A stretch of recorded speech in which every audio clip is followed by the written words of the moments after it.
Matthew 11. After Jesus had finished instructing his 12 disciples, he went on from there to teach and preach in the towns of Galilee. When John, who was in prison, heard about the deeds of the Messiah, he sent his disciples to ask him, "Are you the one who is to come, or should we expect someone else?" Jesus replied, "Go back and report to John what you hear and see. The blind receive sight, the lame walk, those who have leprosy are cleansed, the deaf hear, the dead are raised, and the good news is proclaimed to the poor. Blessed is anyone who does not stumble on account of me." As John's disciples were leaving, Jesus began to speak to the crowd about John. "What did you go out into the wilderness to see? A reed swayed by the wind? If not, what did you go out to see? A man dressed in fine clothes? No. Those who wear fine clothes are in king's palaces. Then what did you go out to see? A prophet? Yes, I tell you, and more than a prophet. This is the one about whom it is written, 'I will send my messenger ahead of you, who will prepare your way before you.' Truly I tell you, among those born of women, there has not risen anyone greater than John the Baptist. Yet whoever is least in the kingdom of heaven is greater than he. From the days of John the Baptist until now, the kingdom of heaven has been subjected to violence, and violent people have been raiding it. For all the prophets in the law prophesied until John. And if you are willing to accept it, he is the Elijah who was to come. Whoever has ears, let them hear." To what can I compare this generation? They are like children sitting in the marketplaces and calling out to others, "We played the pipe for you, and you did not dance. We sang a dirge, and you did not mourn. For John came neither eating nor drinking, and they say, 'He has a demon.' The Son of Man came eating and drinking, and they say, 'Here is a glutton and a drunkard, a friend of tax collectors and sinners.' But wisdom is proved right by her deeds." Then Jesus began to denounce the towns in which most of his miracles had been performed, because they did not repent. "Woe to you, Chorazin! Woe to you, Bethsaida! For if the miracles that were performed in you had been performed in Tyre and Sidon, they would have repented long ago in sackcloth and ashes. But I tell you, it will be more bearable for Tyre and Sidon on the day of judgment than for you. And you, Capernaum, will you be lifted to the heavens?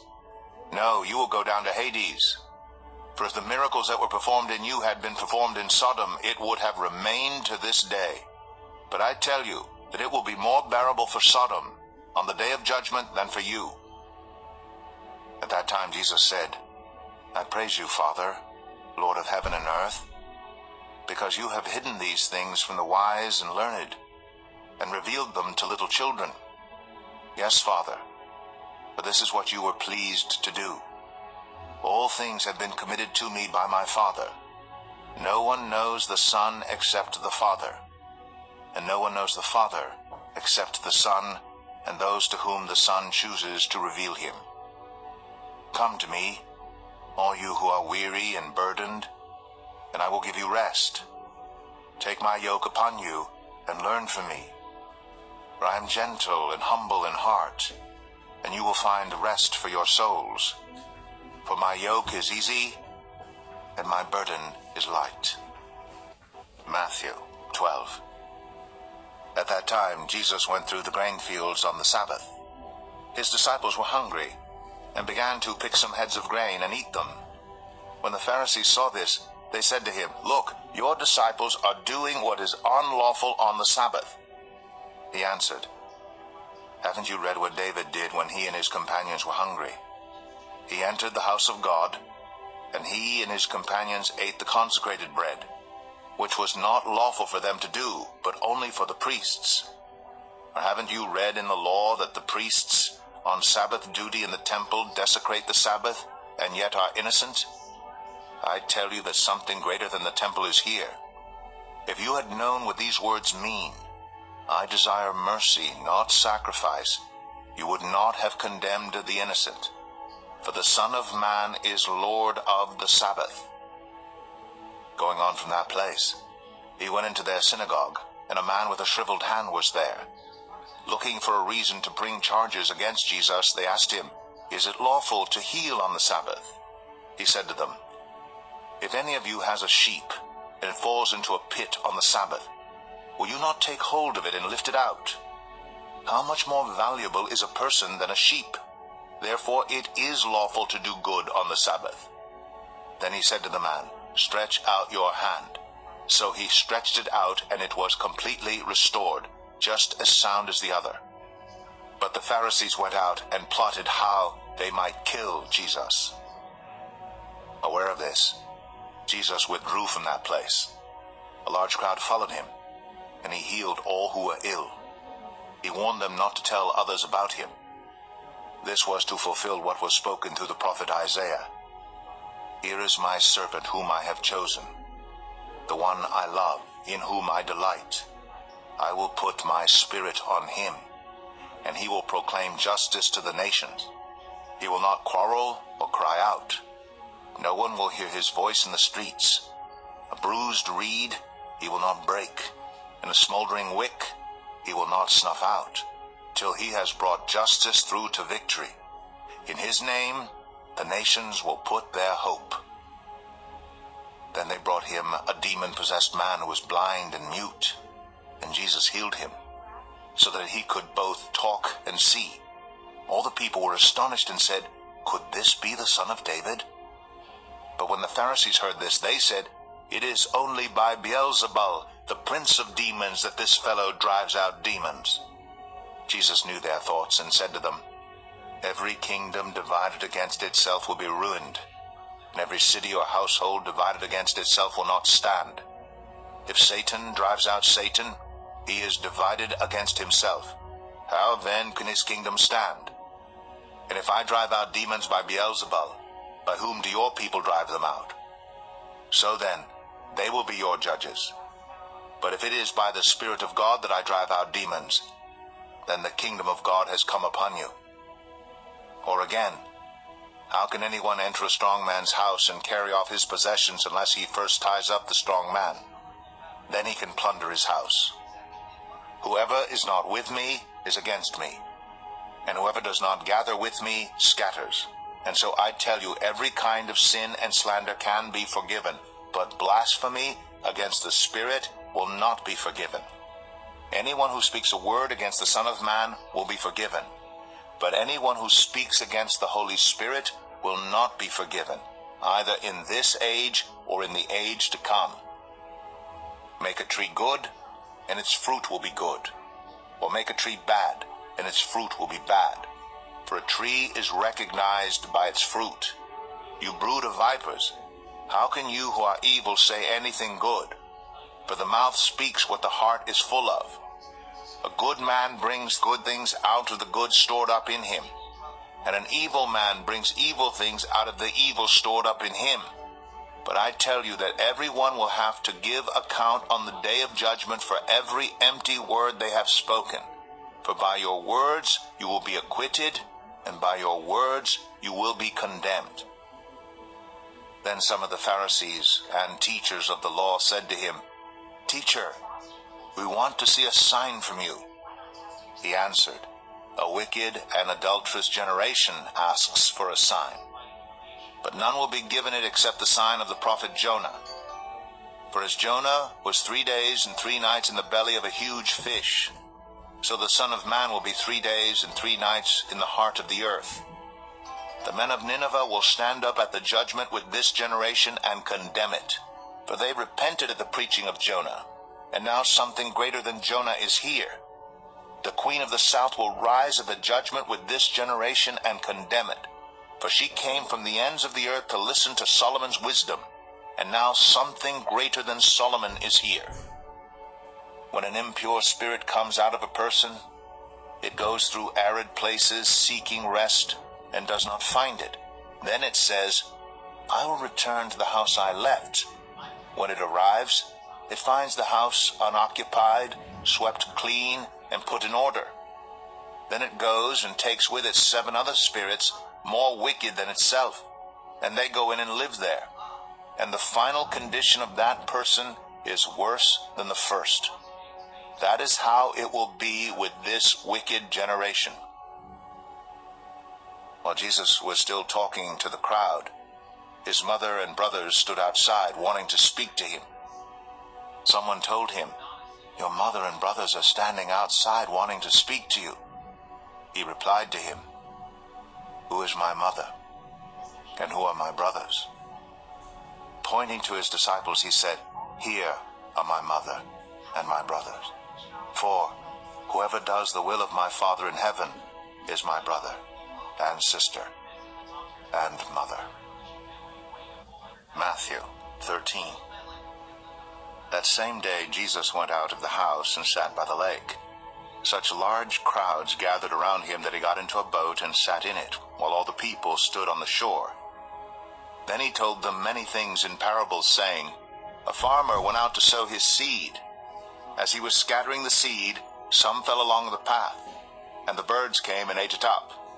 Some fell on rocky places, where it did not have much soil. It sprang up quickly because the soil was shallow. But when the sun came up, the plants were scorched, and they withered because they had no root. Other seed fell among thorns, which grew up and choked the plants. Still other seed fell on good soil, where it produced a crop 100, 60, or 30 times what was sown. Whoever has ears, let them hear." The disciples came to him and asked, "Why do you speak to the people in parables?" He replied, "Because the knowledge of the secrets of the kingdom of heaven has been given to you, but not to them. Whoever has will be given more, and they will have an abundance. Whoever does not have, even what they have will be taken from them. This is why I speak to them in parables. Though seeing they do not see, though hearing they do not hear or understand. In them is fulfilled the prophecy of Isaiah. You will be ever hearing but never understanding. You will be ever seeing but never perceiving. For this people's heart has become calloused. They hardly hear with their ears, and they have closed their eyes. Otherwise they might see with their eyes, hear with their ears, understand with their hearts, and turn, and I would heal them. But blessed are your eyes because they see, and your ears because they hear. For truly I tell you, many prophets and righteous people longed to see what you see, but did not see it, and to hear what you hear, but did not hear it. Listen then to what the parable of the sower means. When anyone hears the message about the kingdom and does not understand it, the evil one comes and snatches away what was sown in their heart. This is the seed sown along the path. The seed falling on rocky ground refers to someone who hears the word and at once receives it with joy. But since they have no root, they last only a short time. When trouble or persecution comes because of the word, they quickly fall away. The seed falling among the thorns refers to someone who hears the word, but the worries of this life and the deceitfulness of wealth choke the word, making it unfruitful. But the seed falling on good soil refers to someone who hears the word and understands it. This is the one who produces a crop yielding 100, 60, or 30 times what was sown. Jesus told them another parable. The kingdom of heaven is like a man who sowed good seed in his field. But while everyone was sleeping, his enemy came and sowed weeds among the wheat and went away. When the wheat sprouted and formed heads, then the weeds also appeared. The owner's servants came to him and said, "Sir, didn't you sow good seed in your field? Where then did the weeds come from?" "An enemy did this," he replied. The servants asked him, "Do you want us to go and pull them up?" "No," he answered, "because while you are pulling the weeds, you may uproot the wheat with them. Let both grow together until the harvest. At that time I will tell the harvesters, first collect the weeds and tie them in bundles to be burned. Then gather the wheat and bring it into my barn." He told them another parable. The kingdom of heaven is like a mustard seed, which a man took and planted in his field. Though it is the smallest of all seeds, yet when it grows, it is the largest of garden plants and becomes a tree, so that the birds come and perch in its branches. He told them still another parable. The kingdom of heaven is like yeast that a woman took and mixed into about 60 pounds of flour until it worked all through the dough. Jesus spoke all these things to the crowd in parables. He did not say anything to them without using a parable. So was fulfilled what was spoken through the prophet. I will open my mouth in parables. I will utter things hidden since the creation of the world. Then he left the crowd and went into the house. His disciples came to him and said, "Explain to us the parable of the weeds in the field." He answered, "The one who sowed the good seed is the Son of Man. The field is the world, and the good seed stands for the people of the kingdom. The weeds are the people of the evil one, and the enemy who sows them is the devil. The harvest is the end of the age, and the harvesters are angels. As the weeds are pulled up and burned in the fire, so it will be at the end of the age. The Son of Man will send out his angels, and they will weed out of his kingdom everything that causes sin and all who do evil. They will throw them into the blazing furnace, where there will be weeping and gnashing of teeth. Then the righteous will shine like the sun in the kingdom of their Father. Whoever has ears, let them hear. The kingdom of heaven is like treasure hidden in a field. When a man found it, he hid it again, and then in his joy went and sold all he had and bought that field. Again, the kingdom of heaven is like a merchant looking for fine pearls. When he found one of great value, he went away and sold everything he had and bought it.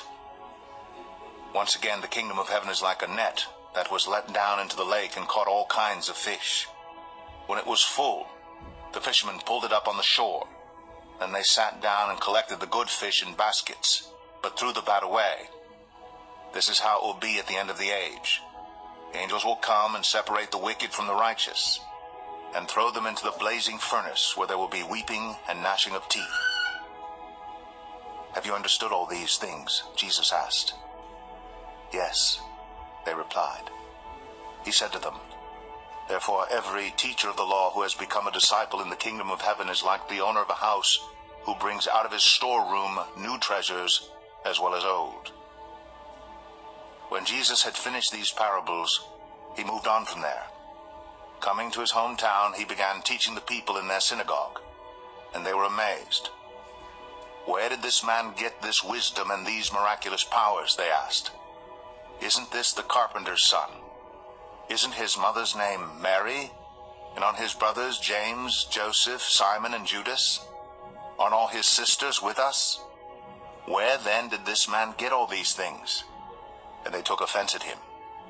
But Jesus said to them, "A prophet is not without honor except in his own town and in his own home."